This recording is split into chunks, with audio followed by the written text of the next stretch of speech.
We use the word yoga in our daily life, and some people may practice, and some people want to know, inquire more about that, but leave it in the middle. And when one is passing by a yoga training center or some other meditation center, it doesn't dare to peep inside, because the minute you enter into the yoga center or the meditation center, there will be discipline, everyone is in silence. It will be like a classroom, master and the children. So that makes one scary, right? We are grown up adults, and we know certain basic things in our life. We have some certain discipline, and what we don't have is the concentration to succeed in our life, right? If one is succeeding already and if he has the concentration, then he will do better, he will fare better, right? And coming to the most of the yoga practices, they put some terms and conditions, some rules to follow. The restrictions on the food, what to eat, what not to eat. Belief, you have to do this thing, you have to believe this. You have to gather at regular time and do satsang. And the timings, punctuality is important. And ambience, you should not make any disturbance to anyone, to maintain silent ambience. And the sitting posture, you have to sit in certain way. And above all that, you will have supervision. So, and you will feel like constrained by so many things. Of course, there is a benefit if you follow those regulations, rules, but one may practice for a day, for a week, for months, and then he will slowly go back to his normal schedules. He may skip that. Oh, yoga session, 2 hours or 1 hour. Let me sleep today. I have something else to do, or I am lazy to get up early in the morning. Right? Or I have something else, and some entertainment is giving, or I feel like giving importance to some entertainment or get together with some friends and all. So this way they give second importance to this yoga. But yoga must be part of your life. So now I am comparing Bindu Dhyan with other meditation practices, other yoga practices. This is again based on meditation and concentration, but this is a quick meditation, right? Just do for 4 minutes, and it's up to you if you want to do next 4 minutes or next 4 minutes, like that.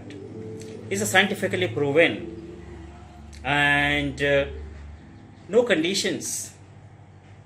Wherever you are, whatever you are doing, you don't need any company of people to do this or anything to recite.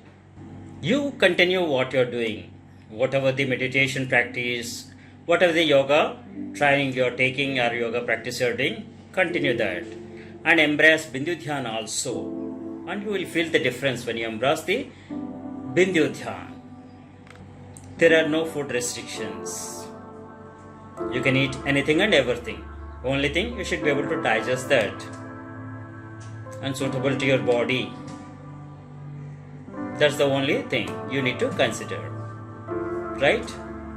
We were all hunters and eating everything, killing animals, finding whatever that's available in the jungle, forest. And through the centuries, through the generations, we are grown up into social animals. So the restrictions are some logical. They are based on some logical conditions they were put. Nothing else. If you feel like you can digest the food, whatever you are taking, and that food you are going to take is not going to harm your body, take it. Only thing, don't dump. Your stomach is not a dustbin. Treat it like a holy temple. Right? You offer the God the best things. Right? The same way Your body is your holy temple. Offer the best to it. Don't dump the garbage into your stomach. Next, just believe in yourself. You are capable. You are everything. I'll come to that point in a moment. Gather.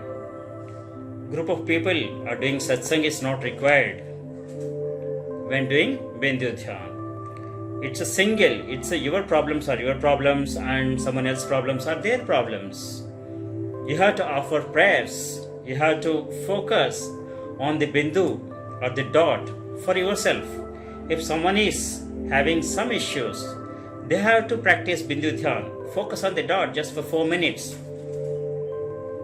That's it. Let thoughts flow in. Doesn't matter. Bindu Dhyan is not a group activity. It can be, if you feel, but your problems are your problems. Right? You seek the blessings. You focus on the current issue, what you're facing, just by focusing on the red dot for 4 minutes. Right? And it's going to give the solution to you. Someone else may have different problems to him, and he has to focus on his current, most important problem and seek solution. Right? This is how you can do in the groups, but everyone's prayers are different. Prayers, when done sincerely, they'll be answered. When you are in trouble, that is the time you need to apply Bindu Dhyan. Focus on the red dot for 4 minutes. You will find the answer. Right? Next, ambience. Every time you cannot have a silent ambience or a soothing ambience or music, pleasure to your ears and very comfortable environment. Right? You may be in the hot sun, you may be in the chilliest weather, in the transit or somewhere.